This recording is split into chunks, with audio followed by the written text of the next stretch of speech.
Robbie. Stephen Brooks. Let's just get to the stuff. We got a little how you doing that's mostly about how Rob has seen not just a Goof and a Goofy movie, and I have seen neither. Animation news that's pretty good, pretty positive. AI watch that is not as bad as it could have been in the past, but is still what it is. And then we get Rapid Fire, which I guess kind of rounds it all out with, I'll just say one of the things on Rapid Fire was the Sotheby's auction anim aid for something about that whole thing is just like it's just a real SOS for the industry. Like, oh yeah, you know what I mean? It's great to like, but it feels like an estate sale for our career. Everything must go. I mean, I know it's not, but like it's yes. I mean, yeah. I think it's more positive though. I think from that, as the title will suggest, there's some cool stuff that's coming out, and whether it is being saved or it's being built up from from a grassroots kind of indie thing. There's kind of some exciting things visually and in the structure, even how movies are made. One thing I didn't actually mention is haven't seen Sinners yet, but the Ryan Coogler movie. Oh, I do see it. So I've heard good things about it, and I'm probably gonna go see it when I have an opportunity outside of the the old movies that we're gonna go watch.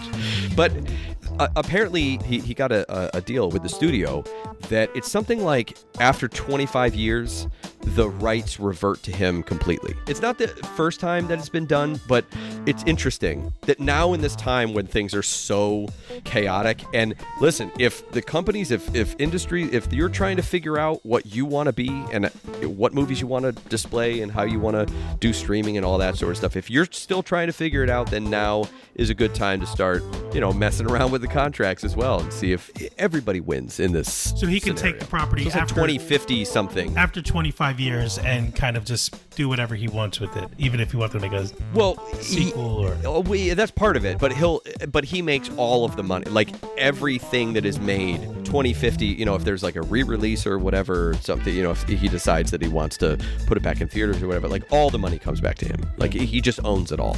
It's rare. It's interesting. I'm just saying, in the industry, as with everything, we're on uneven ground, but that also means that it's movable. Yeah. And people are trying to move it. It's cool. There are some cool things. Right now we're broken, but we can be. See, you got it. You brought it back. So, okay, I want to say welcome to episode 307 of the RubberOnion Podcast, and we're calling this one It Can Be Fixed. That kind of felt like a commercial where two people are trying to say, like, come to Rob and Brooks's auto shop. Got a broken tailpipe? It can't be fixed. Need a new muffler? It can be fixed. Enjoy. I'm Don Bluth. I'm Harry Partridge. Hi, I'm Tom Moore, teenage superhero. My name's Adam Phillips. This is Robert Valley. And I'm in no way doing a forced plug. No, sorry. I won't say that. Definitely go for that. And you're listening to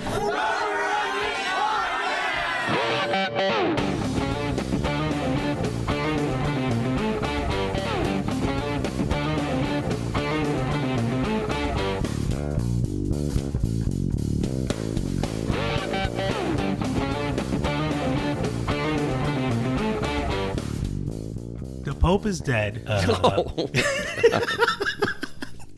mean, That's true. This morning, right? Yeah, I did read that. He met with Pope J.D. Francis, Vance yesterday on Easter, and I know. What did he do?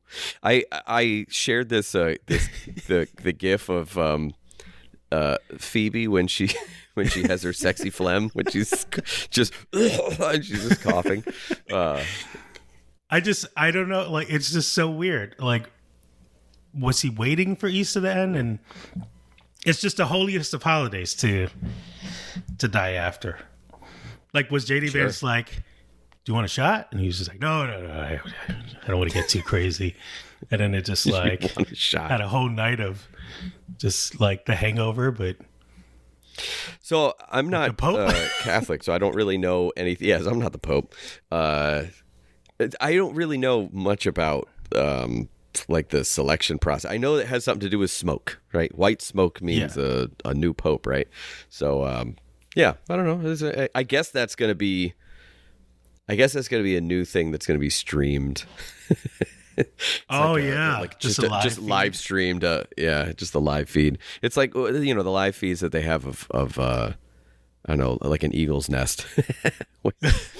Just waiting for there was a whole movie about this, right? Like finding a new pope. I think so. Yeah, wasn't it? Was it Conclave? Yeah, I didn't see it. I think it's on Peacock. I haven't seen it yet. But this would be a great reality show to who wants to be the next pope or something. Or a documentary, much like maybe Goofy there could you go. be the next pope. Gosh, I was waiting to figure out like how are you gonna bring this back? Max, we gotta go to the Vatican. Is that your Goofy? I could do a lot better. It's just too early. I know. Sure. But yes. I never saw a Goofy movie. That's crazy. So I didn't see the documentary. Yeah. So tell me. I think for someone who hasn't seen a documentary, you could probably see the documentary the movie. A Goofy movie. Someone who's never seen a documentary, you could probably watch it and understand. There's a meme of it says, because in the beginning of a Goofy movie, it goes a movie, and then it goes a Goofy movie. And then there's just like a picture that someone took of a movie. And then the guy in the caption writes, "This better not be Goofy." And then it's funnier if you I love how I just said I hadn't seen the movie. I didn't see the documentary. I have no stakes in this game. And then you described to me a meme. And then that specifically needs the inside information of how you had to describe the source material to tell me the meme. If you have to do that, you really missed out, man. Because when Goofy yells "chicken jockey," the crowd goes crazy. They went crazy back then. I mean, I've heard that it's very good. It just wasn't. It didn't. I guess appeal to me as a kid. There was a period, I've talked about this before, there was a period of time when I just kind of like rejected all childish things. It was like you kind of go through a period of everyone was bullied in some way, but it's kind of like it takes on different bents, and I just got rid of all things that I liked as a kid, and very hard line jumped over to I'm an adult now. Before I when I was what's crazy or whatever, and then I didn't get back into being liking the things that I actually liked until a few years later. What's crazy is that's mostly the plot of a Goofy movie. Is Max is too embarrassed of his dad, and he's ashamed of being Goofy. He's ashamed of growing up and becoming his dad.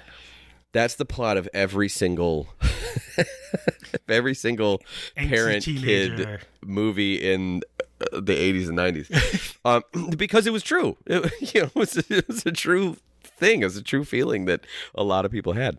I'm probably going to check it out coming up. I've been watching a lot of 90s movies lately. I think, just how efficient they are at just getting across it. Just a nice 90s movies, 90 minutes. That it was just it was a perfect synergy.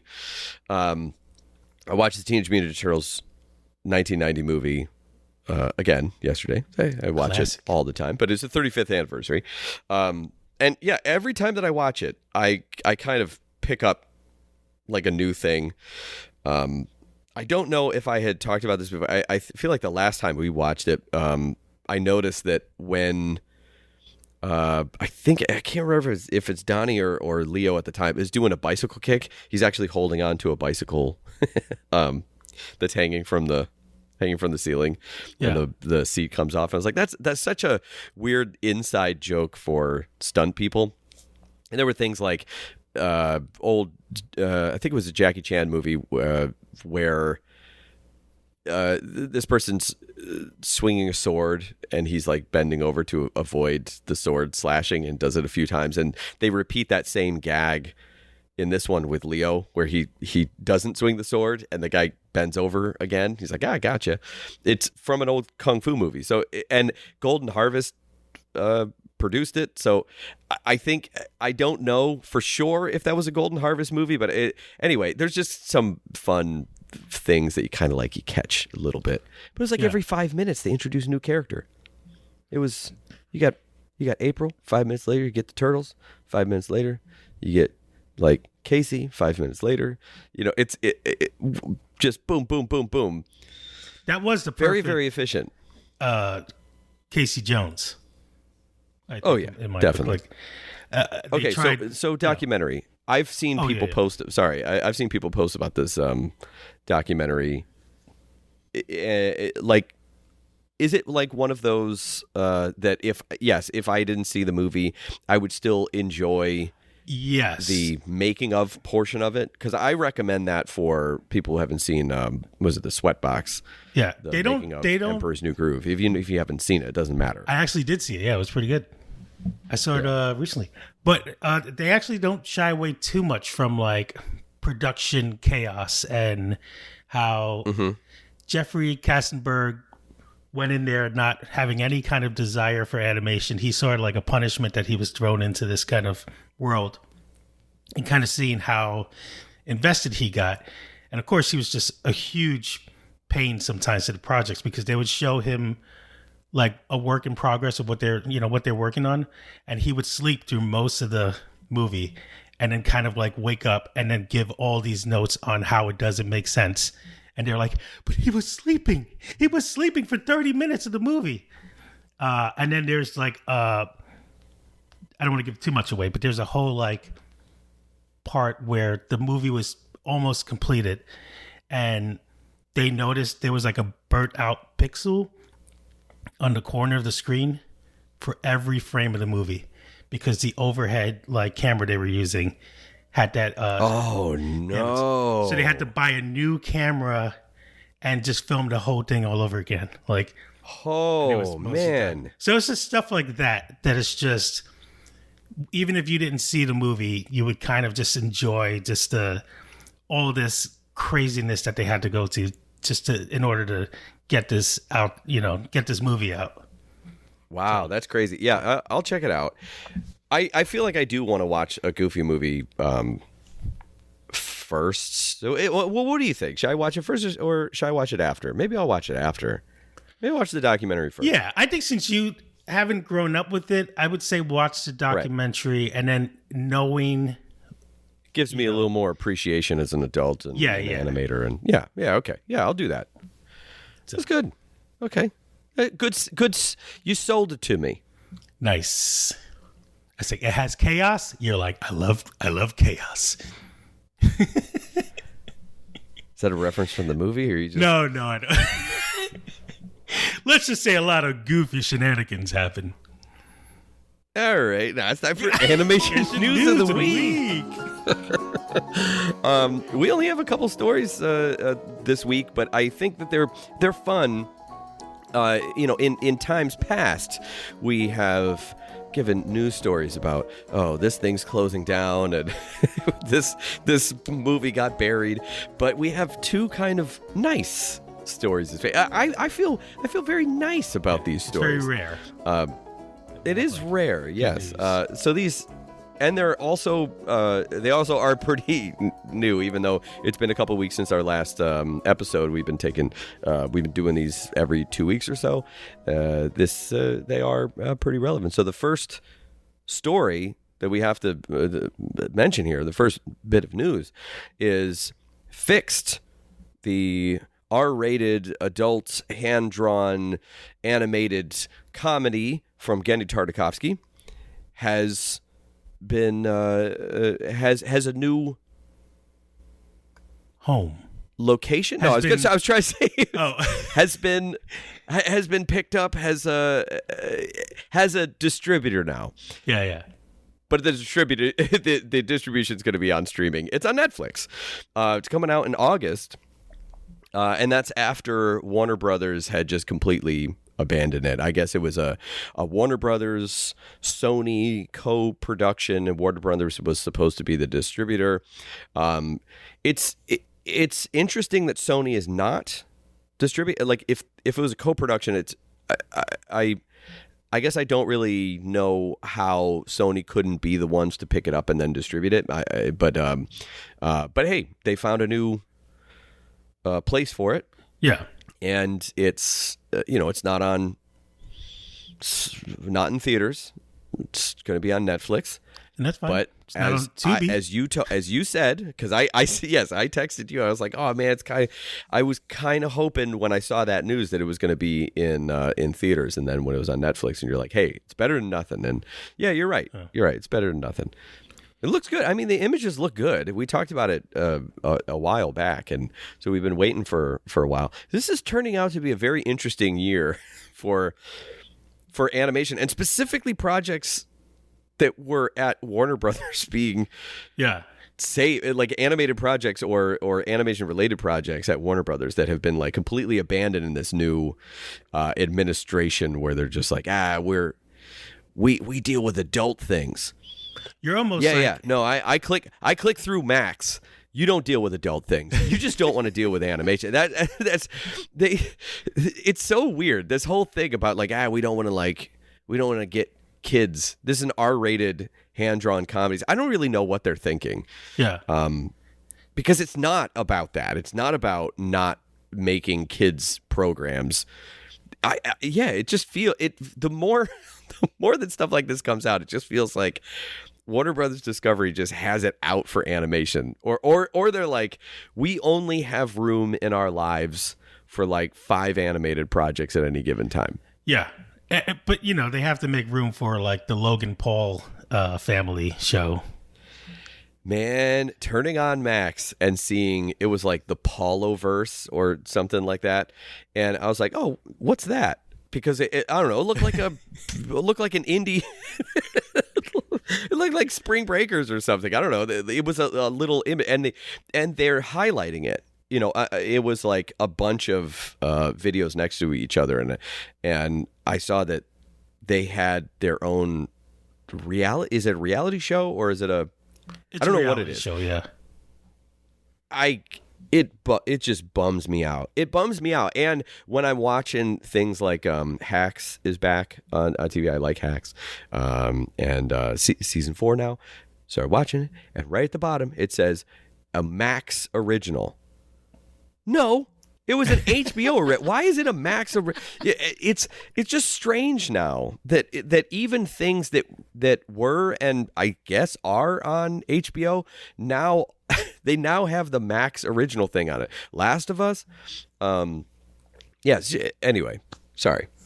Yeah. So what do you think about Fixed? I mean, yeah, it being on Netflix is not bad. I hope that it does really well. It's following the victory of Looney Tunes. And, not to say the styles are similar, but... Day the Earth Blew Up specifically. Yeah. But having that kind Coyote of wild look, and there's already a feud on Twitter where people are like, stop saying this looks like Ren and Stimpy style, because that's what a lot of people are saying. But yeah. Wait, this?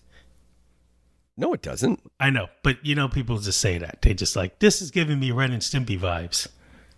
I guess there's one. I guess the one image of Bull, the main character, like on the lady's leg, I guess kind of looks a little Ren and Stimpy, but like the rest of it, the rest of these images don't look anything like the Spunko style.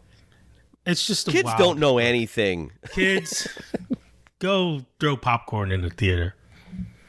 I'm just gonna keep referencing that for every story. But no, is that Minecraft thing? Yeah. No, there's a guy that brought a chicken. Yeah, to the theater. 2 guys did that, and then one of them threw the chicken in the air because he thought it'd be fun. And it's just,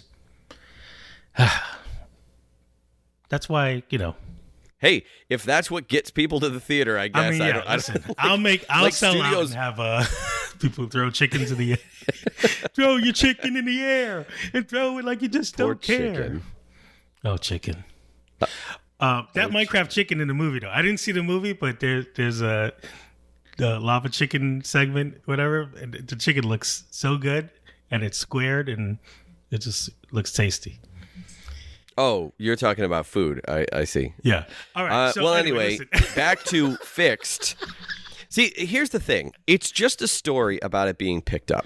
Yeah. We don't have we don't have anything other than images. We have, a basic idea. It's this dog who's going to get fixed, going to get neutered, and decides to have like one last, big hurrah with his friends. And it's I kind of thought about that Strays movie that we watched,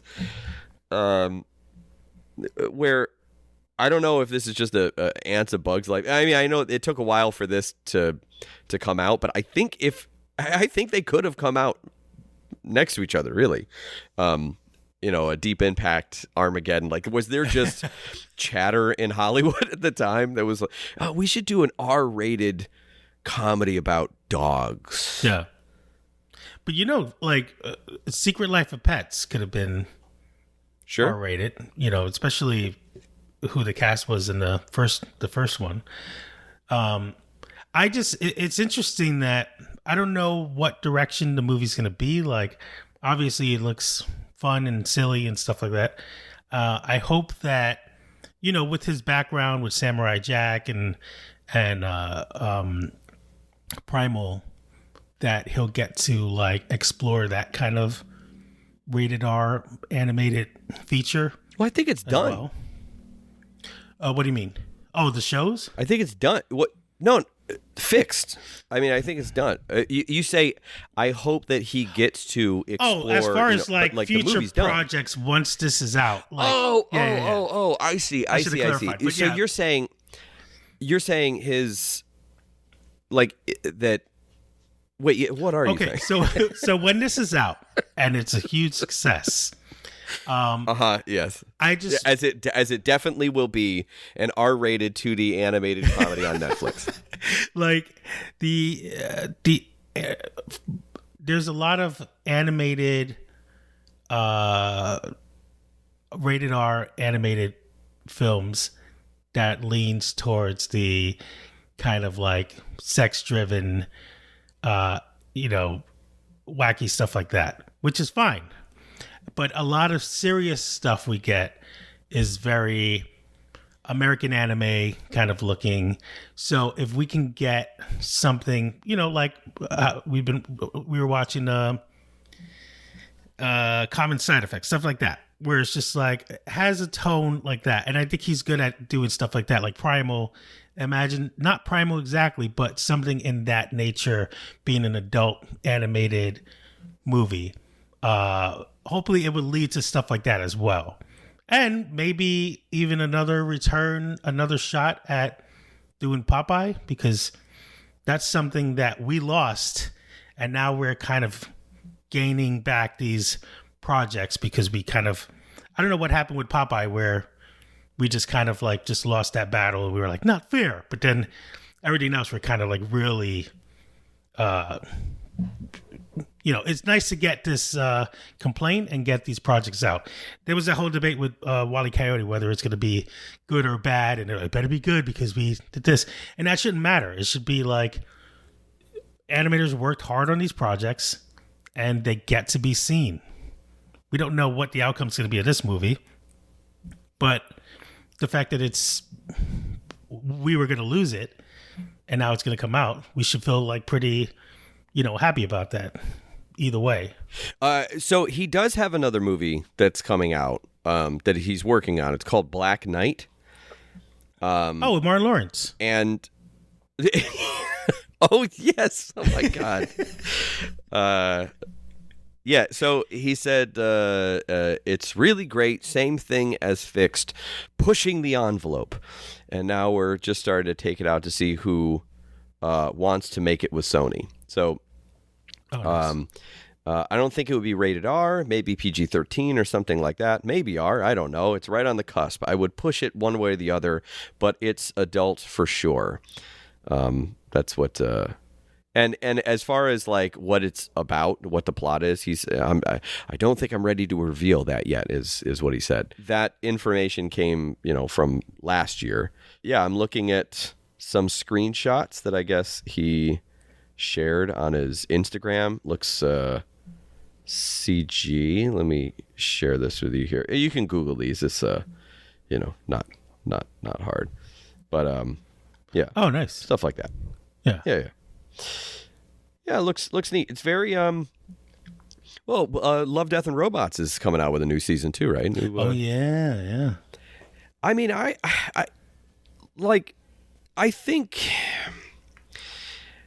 I don't think you really have to dig that far to see some really cool stuff that's happening in the world of animation right now. I think it's just an issue of it getting out there. It's there's a lot of really neat things, technically, creatively, but also just a lot of different studios and taking chances and things. And I think people all see the Spider-Verses and the Mutant Mayhem and stuff like that, and we're like, oh yeah, this is amazing. But there's a lot of even in those big movies. I think I mentioned seeing that trailer for the Bad Guys. The Bad Guys 2 specifically, seeing that trailer, I was like, wow, I love this animation style. Like, I love what they're doing with it. And then you have this other world of indie animation, which is our next story. It's a pilot for a show from the animation studio Glitch. Yeah. Which you might be familiar with. We've talked about them in the past. Yeah, that amazing circus that got picked up on Netflix, which I've never completely independent checked out. studio. I mean, I haven't either, mostly because I don't really like the way it looks. But it was huge on YouTube. And it's still on YouTube. They're still uploading to YouTube, but it's also on Netflix. A very interesting deal that they got. And this one is now the Gaslight District. And I had seen some stuff earlier, about it. I thought it was going to be more, kind of 2D type of style. And I think because they have a lot of people from Spindlehorse, Vivzi's studio that does okay. Hella Boss, that I think maybe they wanted to make it more visually distinct, so they do this kind of like stop motion CG style with it.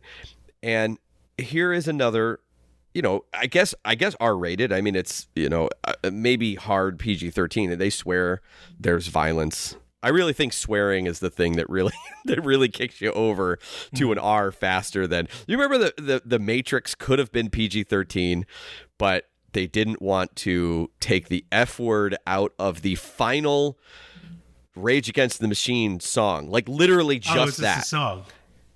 It's just the song. Other than that, it could have been PG-13. They said, this will be PG-13 if you just remove this. And the Wachowskis refused and said, nope. I respect. And so now it's R. Yeah, but they also might have been going after R, because there, sometimes you strategically go, there's a particular interest to an R-rated, something or other. Anyway, this one, I watched it. I watched the whole thing. It's 20. Well, it says it's 27 minutes. It's actually more like 24 minutes, I guess, because then it has this teaser trailer type of sizzle reel at the end. Yeah, it's about the same time as... What did you think? Most series. I like the look of it. It kind of and it's funny that you mentioned Vivzi Pop, because I guess the energy kind of reminds me of her work, even though I know it's completely different people behind it. But yeah, this kind of style, I don't know what would you like. I guess, yeah, it does have that stop motion kind of look. And while watching it, just a lot of fun kind of colors that they use, but I could also see this being one of those, like, it would be interesting to see it in black and white as well, like the style of it. Oh, you mean like what we used to do whenever we were watching a movie and be like, oh, this isn't like great. Yeah. And then you put it in black and white and you're like, oh, okay, it's much better now. It definitely feels like something where if you could see their other future projects, you'll know that this is like a glitch style. Like they have their kind of look. I would like stuff like this. I don't know. This isn't what I knew of Glitch. I actually had to look up the artist. Is this guy? And I don't know how you pronounce his last name. Nick Zopko. I don't know. Goes by Part-Time Seagull.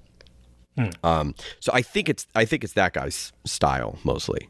Okay, yeah, but you could see if I wasn't shocked when I saw that they're connected to the Amazing Digital Circus, because I feel like look wise, it could be almost in the same universe. But I would love to see like other projects in this style. Like I was thinking while looking at it, I don't know if you ever grew up with like Joni Vasquez. He does like Invader Zim and Johnny the Homicidal Maniac and stuff. Yep. Seeing something like in that style as the Johnny the Homicidal Maniac movie would be pretty interesting. Sure. Just like the look that they use. It also reminded me of like when we were almost going to get that. Yes, say it. I was thinking the same thing. Oh, what's the movie we were going to get? Christ. All right, you say it, and then I'll go, yes. Well, I have to look it up. The Goon. Yes. Yeah, it reminded me of that. It's nice to see something like that actually created, because when we got that, we were just like, wow, there's nothing like that. And that could have been a really fun rated R project. But yeah, it's not exactly the same, but it just reminded me. Just the lighting, the visuals in this was very similar.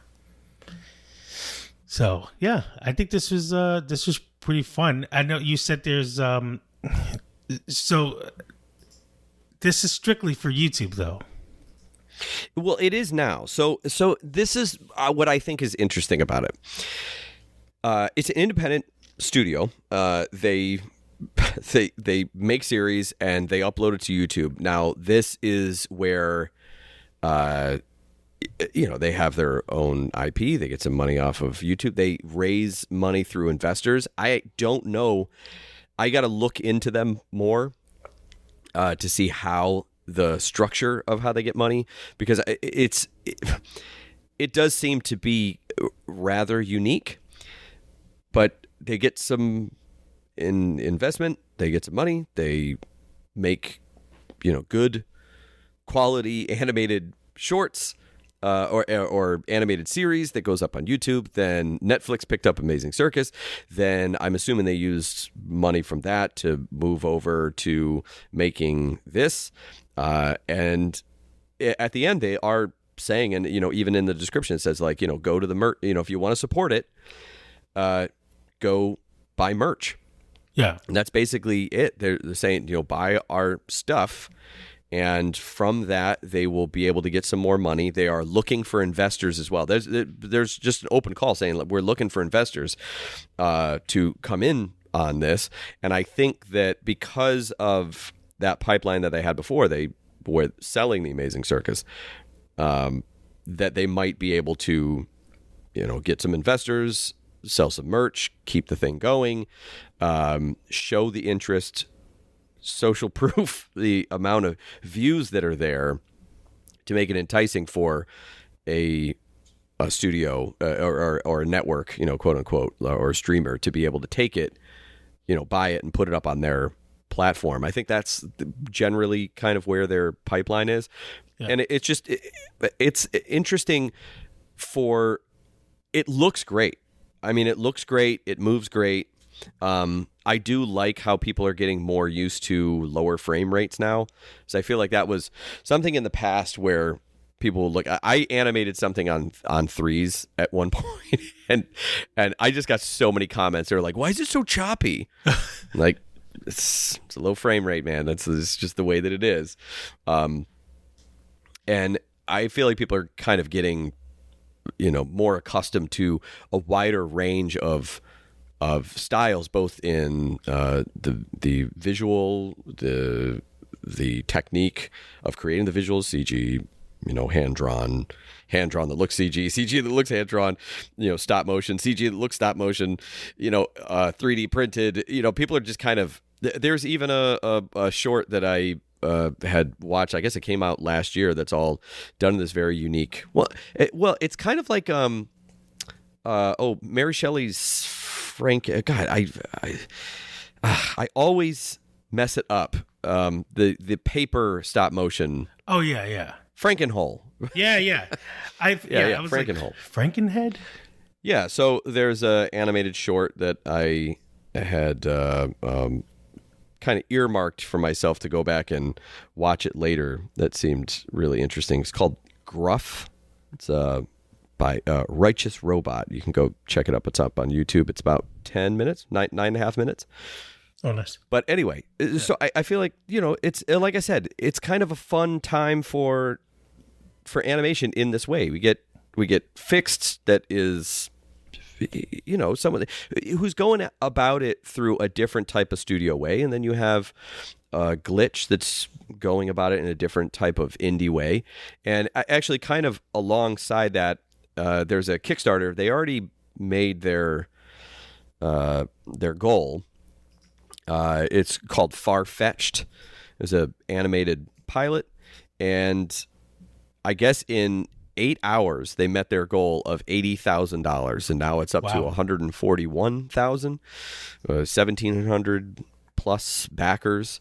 It still has 16 days to go, so if you want to go there and you want to, pledge and get whatever perks come with it, but it's cool. Did you happen to watch that? I did link that. Did you happen to watch the? I didn't watch the full thing, but yeah, it's kind of similar. It's a couple minutes, and it's a kind of a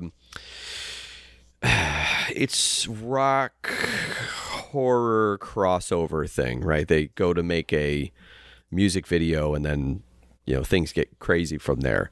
So kind of, it has that, and I don't want to say anime look. It's more like webcomic kind of. Oh yeah. That's how I feel. That webcomic kind of style.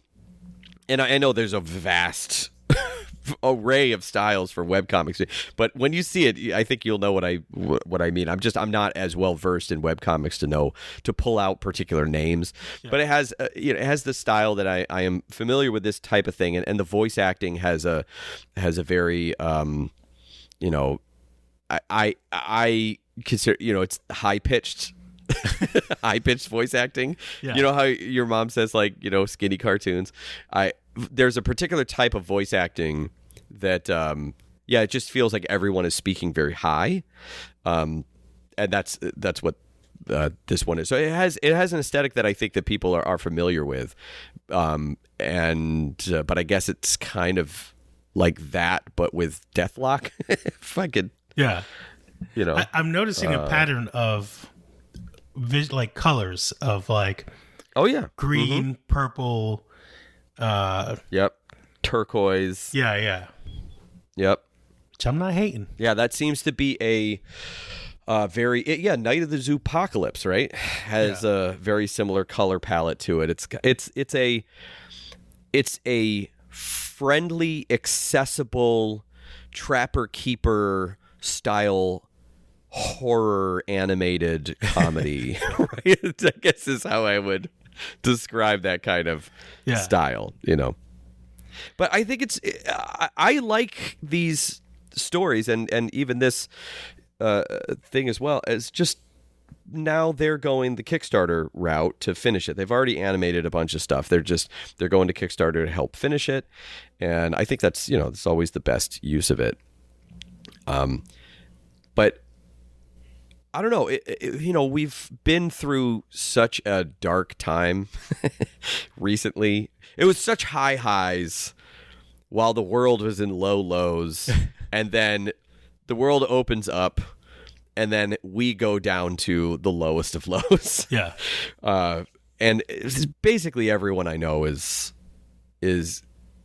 either out of work or has completely moved away from animation entirely to do something just in the meantime, work at a shoe store, just do something to get some money. And then, hey, when things kind of like come back in full force, and it's stuff like this that feels like it's always the creative people who are going, all right, well, we need to make this happen for ourselves, because the studios they're not really picking up the ball and playing with it. We need to create our own pickup game and make the people with money jealous that they're not part of it. Yeah. So they'll come over and they'll start playing kickball with us, or basketball, or whatever game I was referencing. Sports. We need to remove our glasses and shake out our hair, and then the movie industry would be like, whoa, they were hot this whole time. They could do that, and then it could just be another installment of AI Watch. I mean, listen, it's every week we got to talk about it. There's a few stories on here. I'll try to go relatively quick, and I think that there is an order that we can address these in that makes a bit of sense. But I'm just gonna say, it's inevitable. I can't. It's inescapable. I cannot get away from this. My feed is just either people complaining about AI, or one of these trades that I follow sharing. Here's a new thing in AI. It's a little alarming how this segment. There's a lot more stories for this segment sometimes than regular animated news, and I was thinking, like, it's true. Are we going to get to the point where we have this segment and we don't discuss the moral value of, the moral thing about AI? And when I don't know that we talk as much about the morality of it very much. But AI is always kind of linked to some kind of doom for us all. And I feel like a lot of the stuff that has been going around, where we've been panicking about mostly, just seems like the Studio Ghibli thing. I gave it like maybe 5 days before no one does it anymore. The action figure people, I still see that going around, but it goes away. And a lot of, my aunts were doing action figures of themselves on Facebook. And I feel like these kind of threats are just kind of, no, obviously AI is going to be a huge part, and it's a huge part now. But I feel like we're kind of funneling our panic towards things like that are just these little trends. And I see what you're saying. Yeah, yeah. I feel like we do a pretty good job of discussing the difference between AI for playing around. Oh yeah. And AI is how it's going to be used for us. And I don't remember exactly our conversation to a T of exactly what we said, but our AI to stinker conversation, I do remember that we kind of came out to the other side of saying, listen, this is where we are. It is what it is, and we have to figure out how we are going to roll with that punch. Yeah. And keep going. And to an extent, I feel like, and we haven't even talked about the stories yet, but to an extent, I feel like even just talking about these, I've kind of used the, well, maybe not on the show before, but that, the punch that knocks you out is the one that you don't see coming. And I feel like that's kind of the way I feel about some of this stuff, and the way I feel about a lot of tech. I've always been trying out new tech and new things. Not so much in the. I don't tend to like things that are one-offs. What I would consider them gadgets. They're like software gadgets, right? Where you have like one thing that does one thing. I can think of maybe a couple.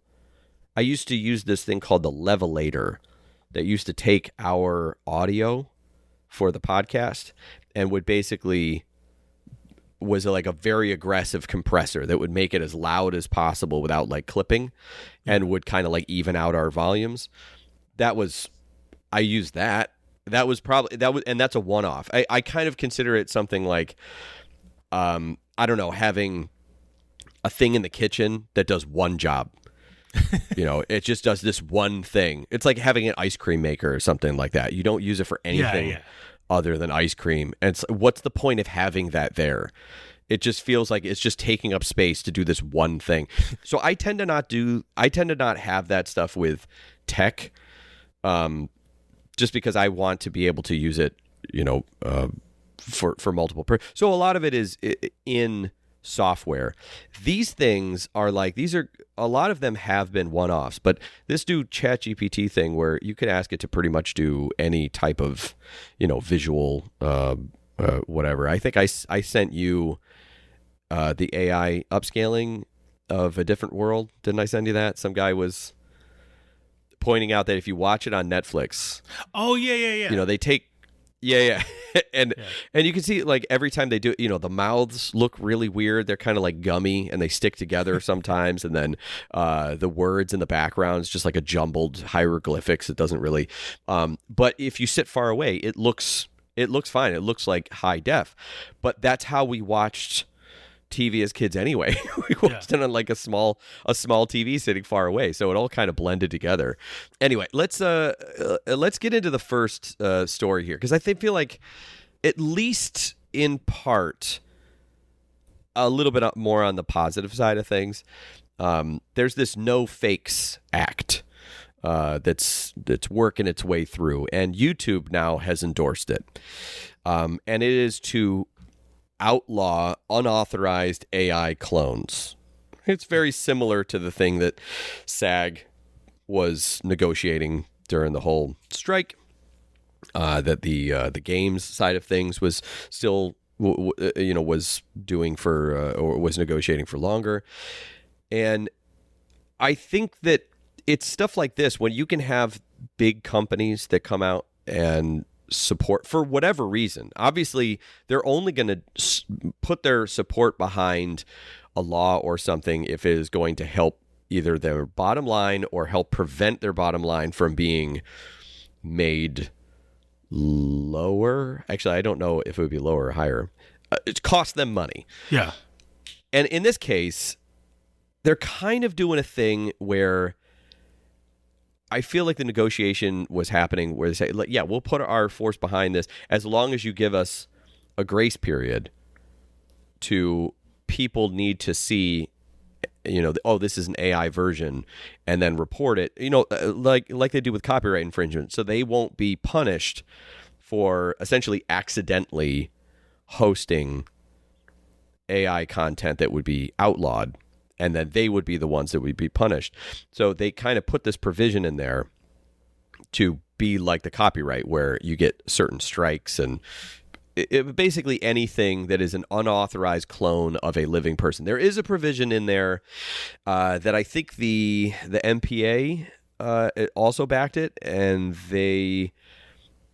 I think their stipulation was to make sure that it allowed for historical reenactments, historical recreations.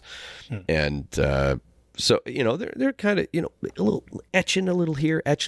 There are important conversations to be had, but I think that it is important to have laws that can confine and curtail the natural instinct, I guess, for tech to just take over everything, Yeah. Where they will just smother the internet with fake stuff. And that's not good for anyone, because you can't really, it's hard to capitalize on that. And that's that's the one good thing we got going for, it's the enemy, my enemy, capitalism needs to have a way to capitalize on trends and on things. And if you cannot, then, or if nobody can, I guess, then it's something that they're going to want to go, okay, well, let's pull that back. Let's make it a little bit. Yeah. And so it's I think that stuff like that is good. It's just another step in the right direction, but it does reek of. I use the revolving doors analogy a lot, where a company would be able to either get a free retrofit or tax exempt work done to put revolving doors into their building because it lets out less of their air conditioning, which lowers on power consumption. And that was a subsidy that is from, the state, the government, to help on that because it's good for the environment. It's good for, but that's not why the company's doing it. The company's doing it because, well, hey, we get a we get to lower the cost of a retrofit. Like we could basically get like a new door, and then they get to say, "Oh, look what we did. We got revolving doors, and we're protecting the environment." Look, what? No, you're not really doing that. You're doing it because the government is giving you money to do that. So you're telling me but hey, it doesn't matter why these doors that give me such anxiety. Those doors. No. They didn't. No. Oh. They didn't create the doors in order to do that. It's just that those doors let out less air conditioning than traditional doors that can be propped open or held open. It's kind of like little pockets of air as they kind of rotate around. Yeah. So stuff like that. Not, and you go to a hotel and they're like, let us. Here's all the water that's used to wash towels, every day. And, let us save the environment together by reducing the amount of, yeah, but it also costs you money to do that. So obviously the incentive is for the hotel to not be inundated with, single-use towels, and they're encouraging you to use your towel more often. But the other effect is that it actually does have a positive impact on the environment. So those things, I think, it's when two interests that would seemingly be completely in opposition are aligned in one particular way. Yeah. One is like there's a moral reason why we shouldn't allow these recreations of people, and then the other one is, well, there is a economic reason why we shouldn't allow these things, and you kind of bring both those together and get them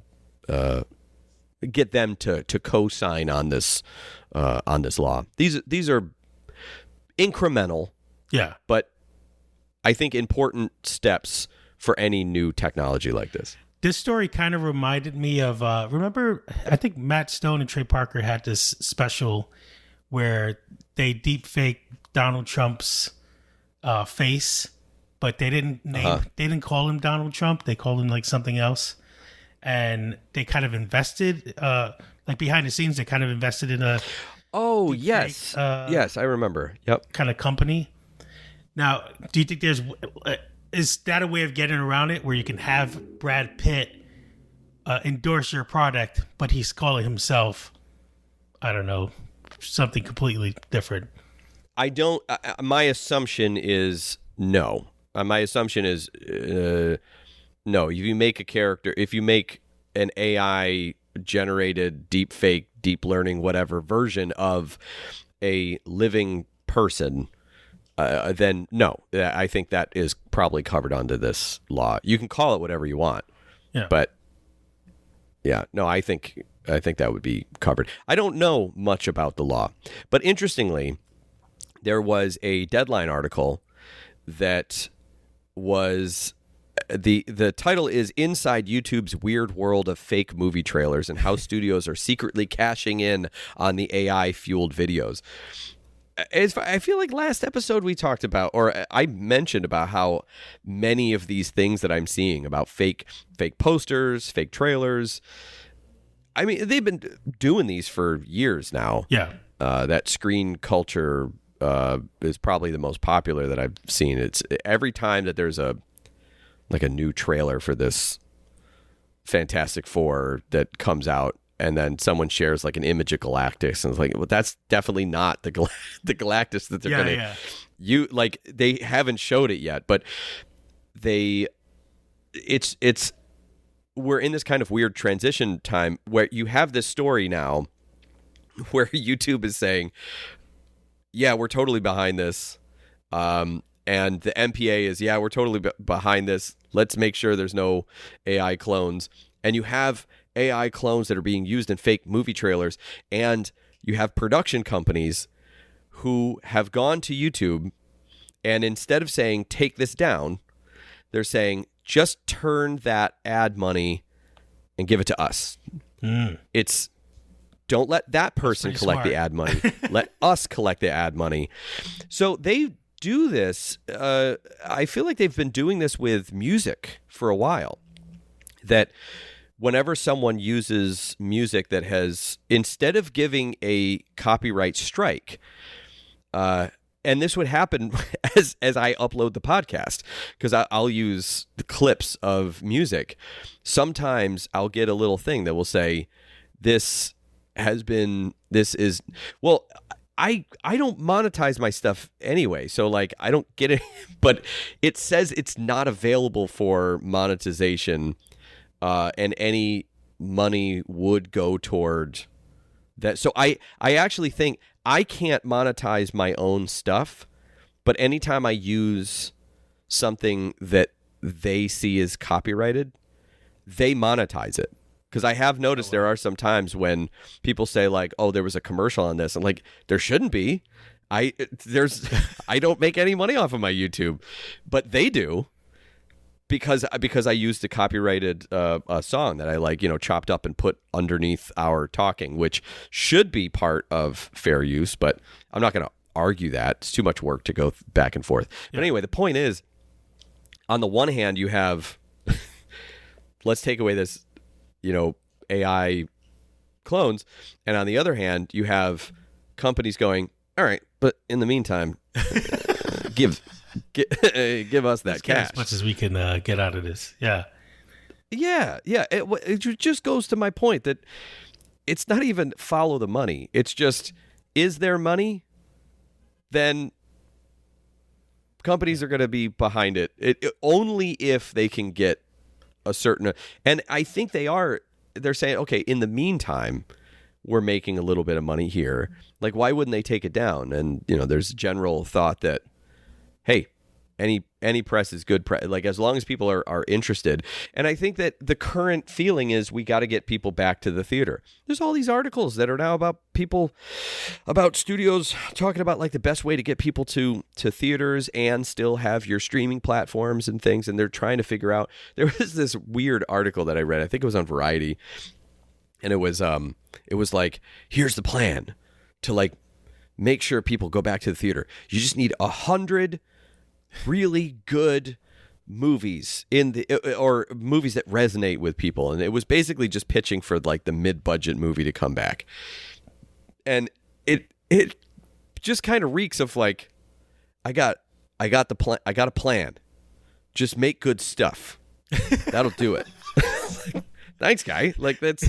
I mean, I understand the point. I understand this person's point, but and I do think that, point taken, it has the budgets have ballooned to something gigantic. But was it a couple weeks ago that we talked about? I think it was. It was the idea of it was Gendy Tartakovsky, I think, that was pitching the idea of making a bunch of mid-budget.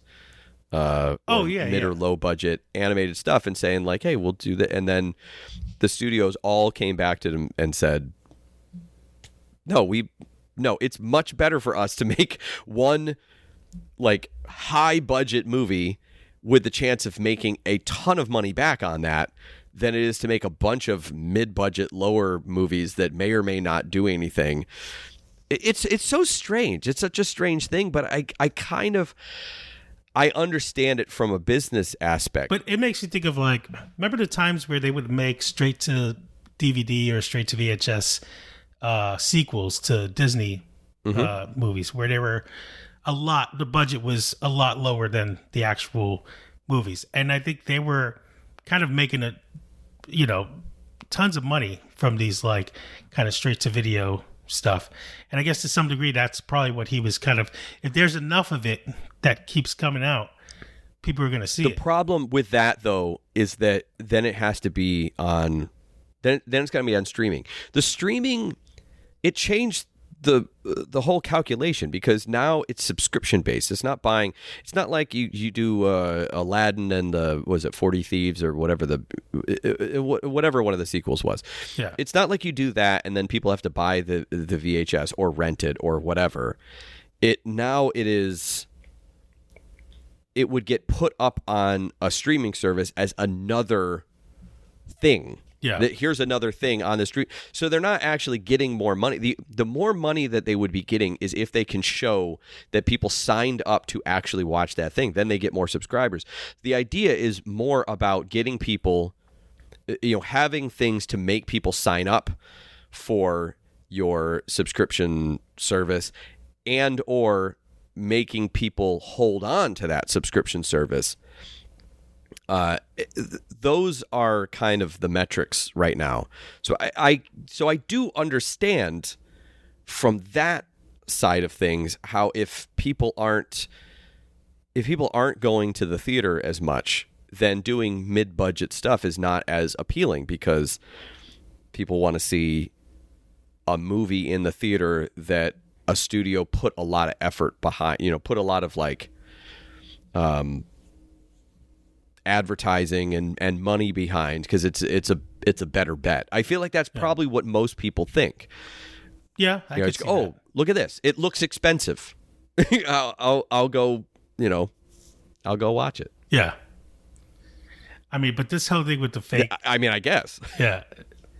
Like I see most of these fake trailers. A lot of them I see mostly posters on Facebook, like before Right. Beetlejuice 2 came out, Beetlejuice, there was posters that people were doing Photoshop versions of, and you would see some guy like, oh man, I can't wait for this. And recently I saw Step Brothers 2, and just like, I just feel like going on Facebook is just so sad now because it's just like everyone you went to high school with is just slowly turning into old people. And they're like, can you believe this? This movie coming out? I did check out on that article the Titanic 2 trailer. Jack's Revenge. That's pretty funny, man. The thing, and so this is the thing is that some of these, some of them are pretty funny, Yeah. but that one is different because that is. Well, also that one didn't use AI. That one used other, stuff. But now they can use AI.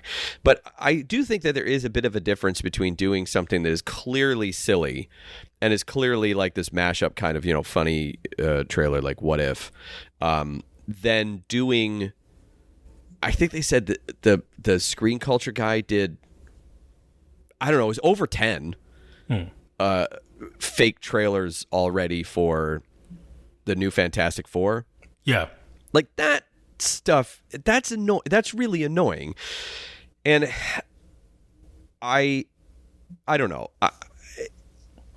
I don't want to be of the mindset of like the early days of sampling, where it's like, oh, you're just taking a song, you're just taking this thing and doing it, but I also, and I do understand that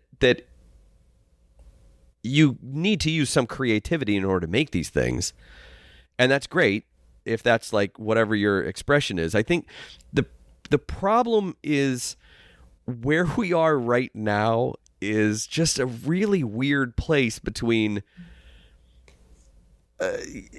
creatively doing something strange, kind of like a pirate radio type of thing. Like, you're not really supposed to do this, but that's what kind of makes it fun to watch. Yeah. And that's what makes it fun to do.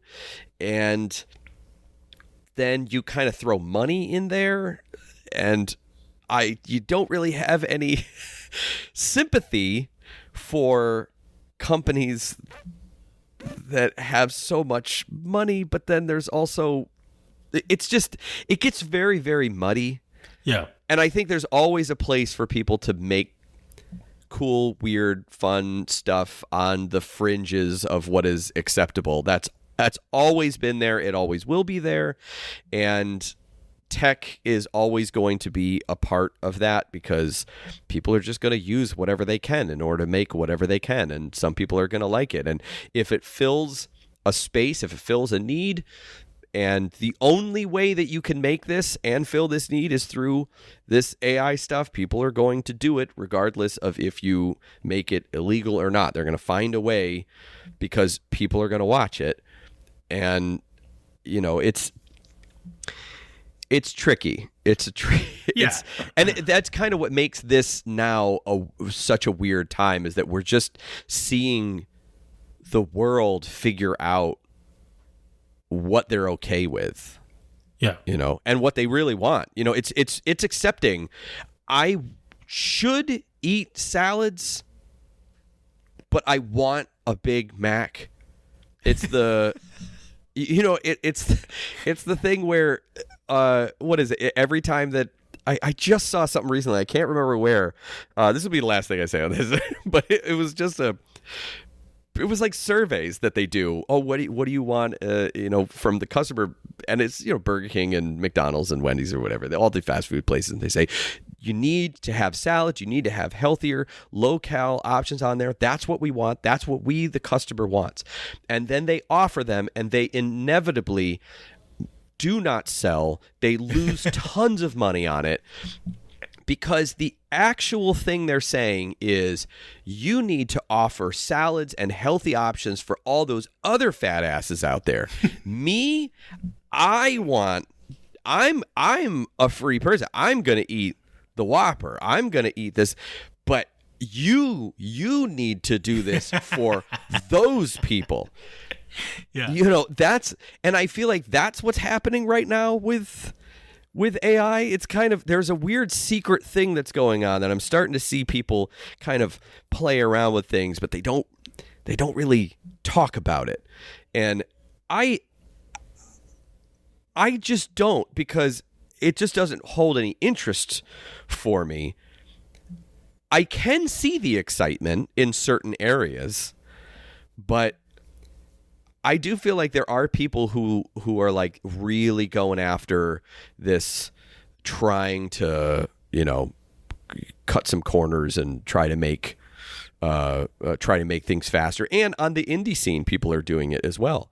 Yeah. A lot of people are using AI who are creative people who are basically just saying, this is a thing that wouldn't be able to exist if I didn't use this product, whatever the thing was. Yeah.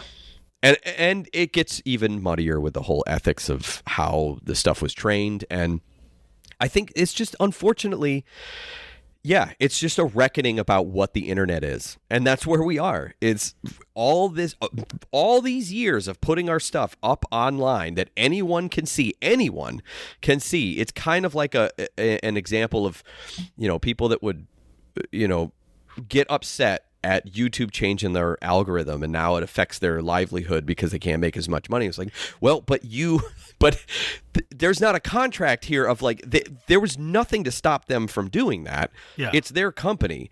You're just riding the wave. And now that wave has gone back into the ocean. You got to find another wave. Like, you chose to do that, but it doesn't mean you don't have sympathy for it. It's just, it's a reckoning of what it means to be a creative person in this vast ocean of users. Yeah. That's the internet, you know? Well, imagine being an astronaut.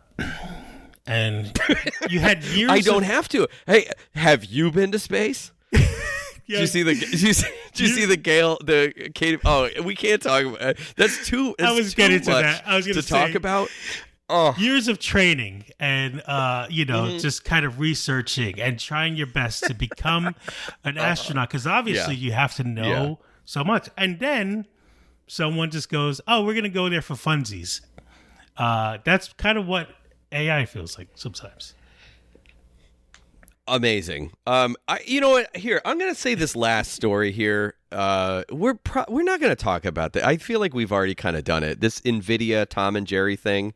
Yeah. It's. I think people saw it and they're like, "Oh my God, I can't believe they're doing this." Like, it's a research paper trying to take existing, essentially avatars of like real things. It's not real people. It's not like that kind of. It's taking images to study the format of a cartoon and then say, okay, here's what we want, and then you write up essentially a huge brainstorm of the thing and say, spit it out and do this. And obviously it looks like crap because it's a research paper. I mean, it's part of a. And I went over and I looked at the research paper itself. It doesn't make any final claims, but it is kind of a. It seems to be what they're doing is they're trying to figure out how to generate a remix of things that happen regularly in a series of videos. Yeah. So like Jerry's always running, Tom's always getting his tail caught and stuff, whatever. There's a lot of information there, and they're saying, well, what if we train it on this and say, okay, do this. Can you figure out how to make this happen based on all the images and all the things there? And I don't know for what purpose. It's a lot of these things. It's who knows if it's actually going to be used for anything. But it did get me thinking that I feel like in the past I have said that it feels like AI is going to be kind of a co-pilot, type of situation where you're a pilot, right? You take off, you land, but in the air it's autopilot all the way, baby. They don't touch the stick in the air. Like, unless you're going through some turbulence or unless there's a course correction or something like that, I think. I don't really know that much about flying planes. But from what I understand, you need a person to take off and land. Those are dangerous. Those are highly skilled things with a lot of information they need to take in and address. There's all sorts of equipment to give them information and data and to help them in certain ways. But when they're in the air, once they get up to that cruising speed, they just put on that autopilot. So like 90% of the flight is just taken care of. I'm picturing but they still have to be there. Balloon guy from Airplane. Of course. Hey, listen, when things went bad, you needed an intrepid soul to get in there and it was the one scene as a kid that I was not allowed to watch, and then I when I was in college, I saw it. I was like, oh, I'm gonna finally see what happens in this scene. I was like, that's it. I mean, I get it. I understand why the adults in the room were like, yeah, I don't want to have this conversation. But anyway, I think that, but the pilots still need to be there. They can't just go wander the cabin. Yeah. They still need to be there through the autopilot just in case anything happens. So here's where I am now with this AI stuff. Unfortunately, this is kind of my. It's a little doom and gloom, but not as bad, I guess. I think. Unfortunately, we're probably going to be fixing AI version 1s more than I think I had assumed at the start of all this.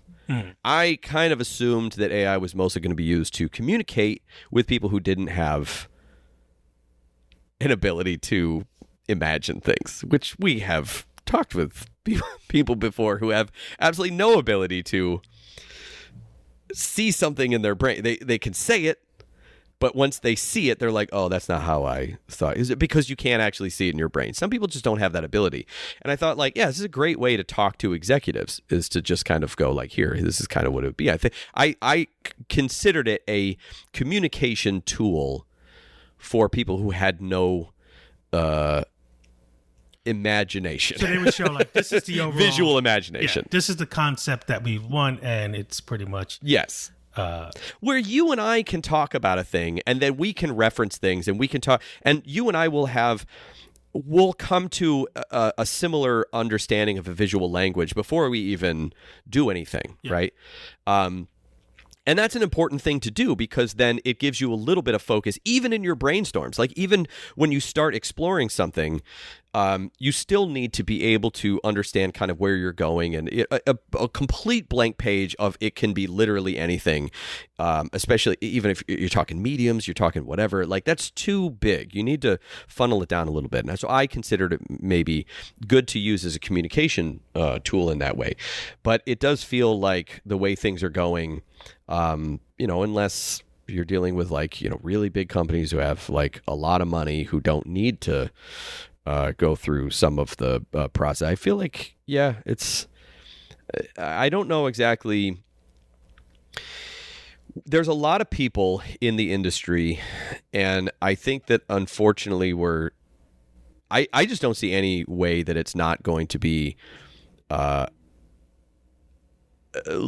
there's going to be more people that want to be in the industry than jobs that exist and can support.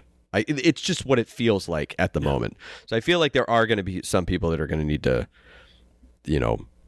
maybe just kind of not switch jobs, but just, go into the advertising side of things, go into the, just kind of like span off from the narrative side, I guess, is what I'm saying. Because I feel like and that happens, stuff goes in ebbs and flows. I feel like this is just what this one is, and that we are probably going to be in a place where, it's probably going to be version ones that are going to be created, that we're going to be asked as artists and animators and board artists, designers, whatever, that are going to need to go, okay, so here's the version ones that we're working off of. Now we need to they need to be directed, they need to be altered, they need to be changed, they need to be split up into different layers so that it can be rigged, and then there's like an auto rig where it gets rigged, and then someone needs to go in there and make sure that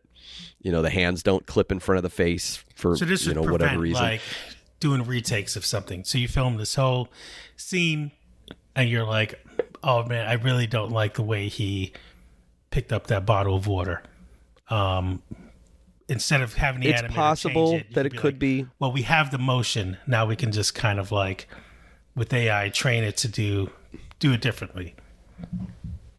Maybe it's possible. I don't know exactly where it's going to be. I feel like AI is probably going to be used in more ways than I had originally thought. I kind of considered it to be more in the beginning part of the process as a communication tool, and now I do feel like it's probably going to be part of the production process. And I'm going to try to hold on to.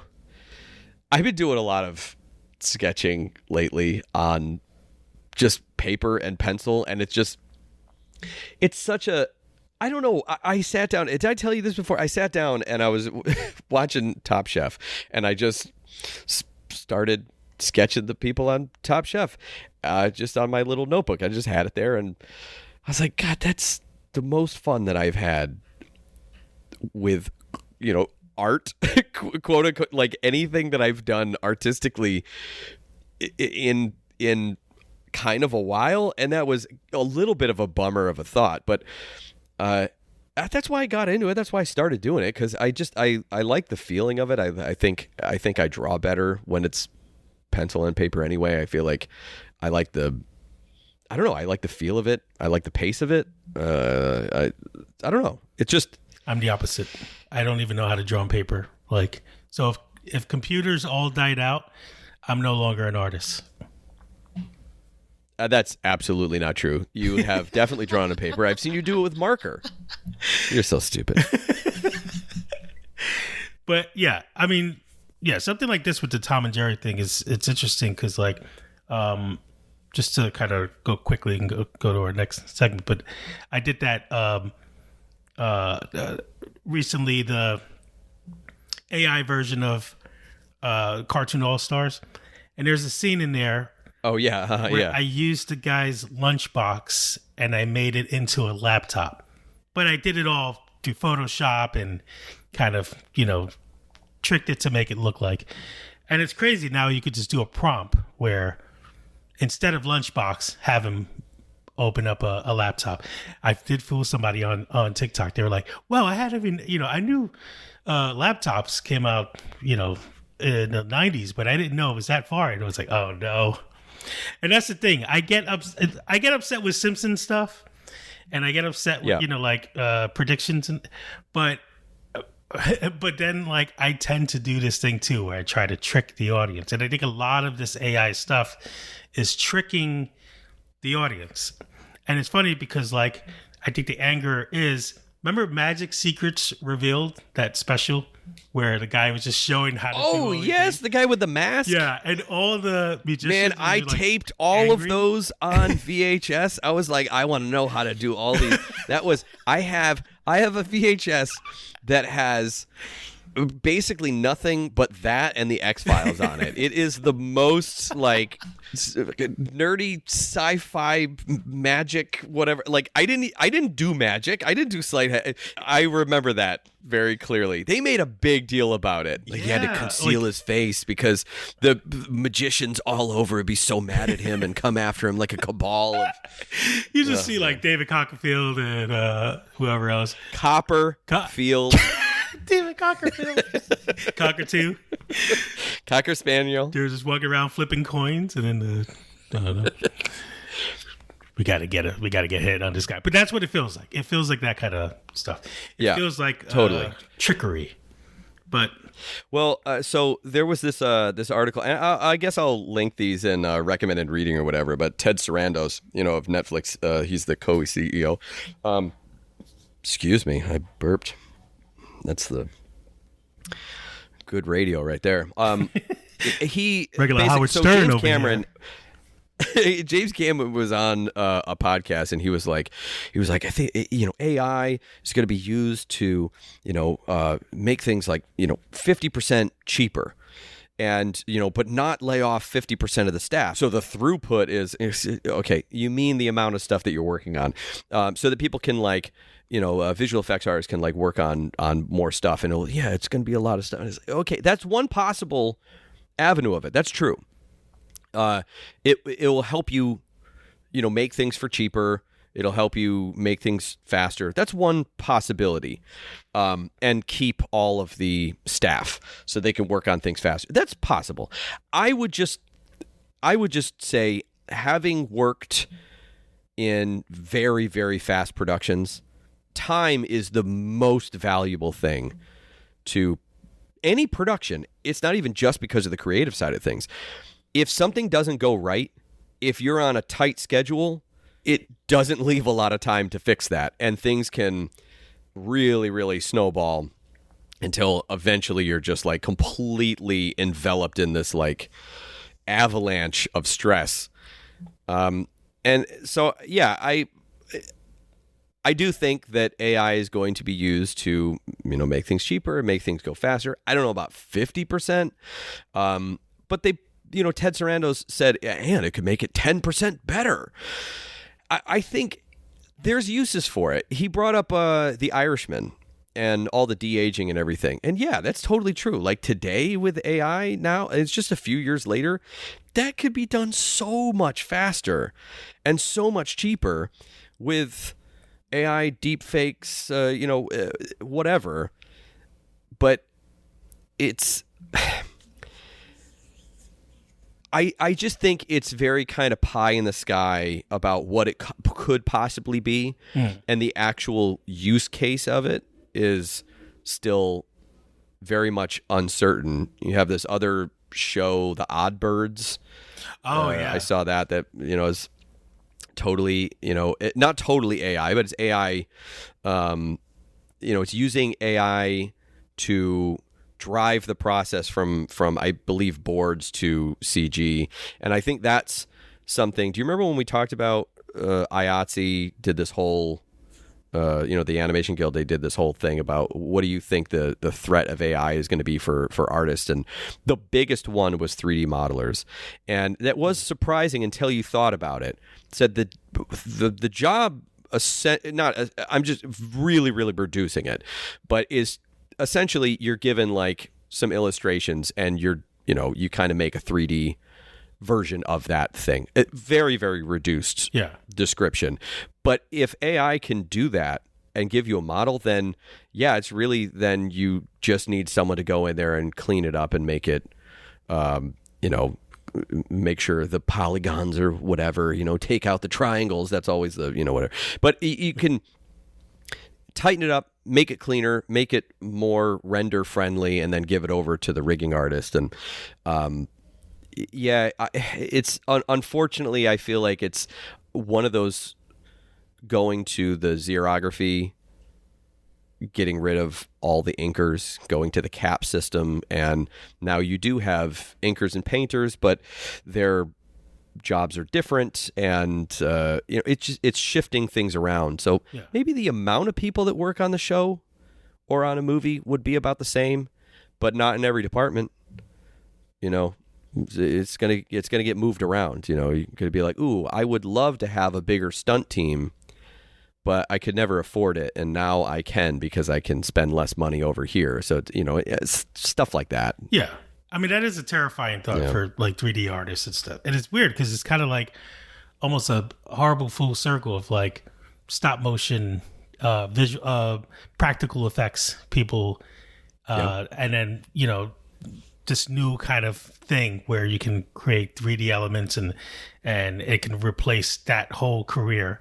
And, now you just kind of look at, we're kind of all hungry for this, like, practical effects and kind of old style of filmmaking, but it's just more like not niche, but it's more like it's more appreciated, I guess, when you kind of and maybe there's a way while this is going on now, it's going to interlace together. So like AI and visual effects artists, they're going to just have to kind of evolve with it, unfortunately. But I would just be pretty sad. There's something about, like, I've always wanted to learn how to, build a 3D model and kind of, stuff like that. And knowing that you can kind of easily do it. Just, well, I mean, that is kind of the it's thing. like that microwaving when a I'm hot learning pocket. It's just like, this is dinner now. And what? I don't have to cook. I don't know. Okay, I see. That's the thing. There's a place for it. There's a place for it. There's and that's just going to be what it is.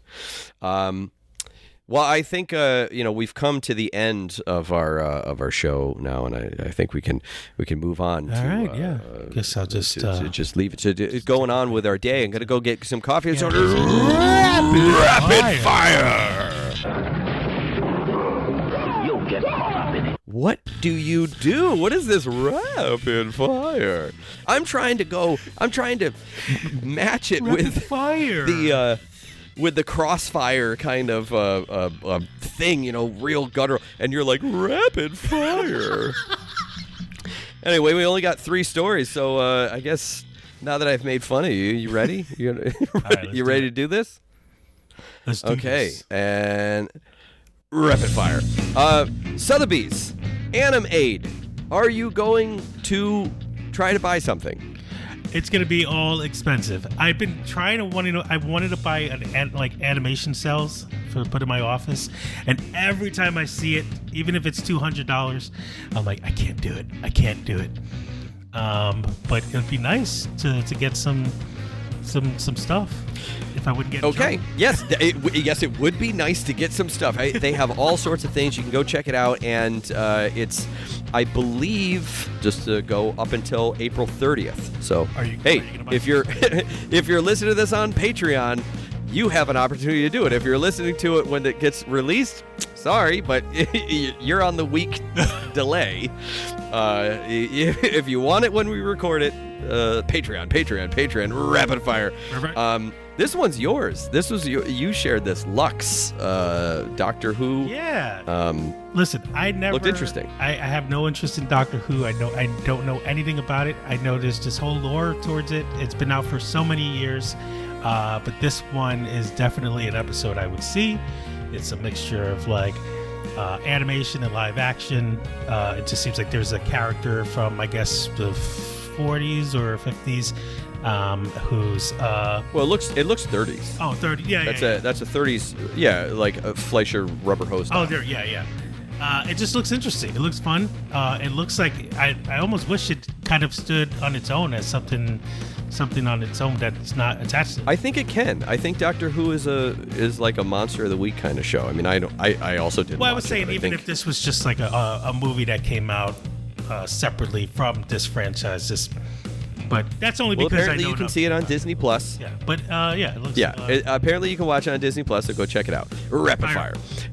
This is another one that you shared, which is that there's apparently new Flintstones, Looney Tunes, Tom and Jerry animated movies now in the works. Yeah, it's so weird what's going on with Looney Tunes, because Looney Tunes just seems to be like, here's your box of stuff, get out and go make that left turn to Albuquerque.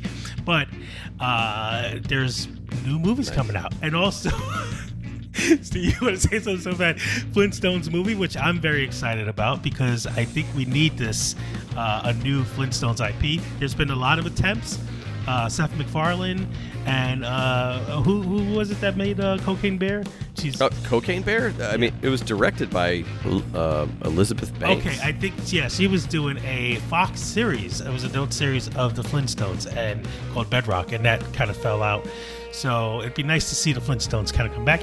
And another Tom and Jerry movie, which is interesting because we just had a Tom and Jerry movie, and it didn't do so well, which I haven't seen that, but yeah. And Scooby-Doo live action, which, you know, Scooby-Doo's going to be recreated for years to come, and it's just never going to be right. I have a good one, but it's too much to go. I'll explain it in another time. I think I explained it in the podcast a couple of times, but yeah, maybe I'll go into more detail in that'd be a fun series to do making our own screenplay to an IP that exists. To an IP, because we would never have the opportunity to pitch our own idea on IP. So, hey, why not? Just take it, I guess. Great. Well, you just took up the entire rapid fire, so I didn't have anything to say about it anyway, so that's it. Yeah, we're now at the end of rapid fire. That'll do it for this episode of the Rubber Animation Podcast. Thanks for joining, everyone. Hope this was fun, informative, positive. Even with the AI stuff, I do think that it's always scary. And it's scary to know that things are getting shifted around so much, and but as long as we can come out on the other side of it and making cool stuff like some of the stuff that we talked about in the animation news, and there's other things as well. I'll put them in, I think, the recommendations. There's a pilot animatic that was uploaded that had made the rounds. Pretty please, I don't want to be a magical girl. I think it was like 11 minutes. I watched it yesterday. And then there's Yuki 7, episode 1 is up, and there's just some fun, independent stuff that's indie seems like it's going to be the thing that people kind of go to, and I think it's gonna be the outlet now, and it's going to rise and probably go maybe even above these big studios, hopefully. It's going to be on the rise for the next few years, and then studios are going to capitalize on it and crush it. Yeah, that's what it happens every, It's going to be punk rock. It's our 15-year cycle. It's like we're just a bunch of cicadas, just hoping that we'll have jobs every 7 years. Yep. And we make horrible sounds. Yeah. Exactly. Well, hey, Rob, tell them how they can follow you. You could follow me at RobUFO on, go to YouTube and Twitter and all that other stuff. Steerbrooks, how about you? Rubber Onion. Have a great week. We'll see you.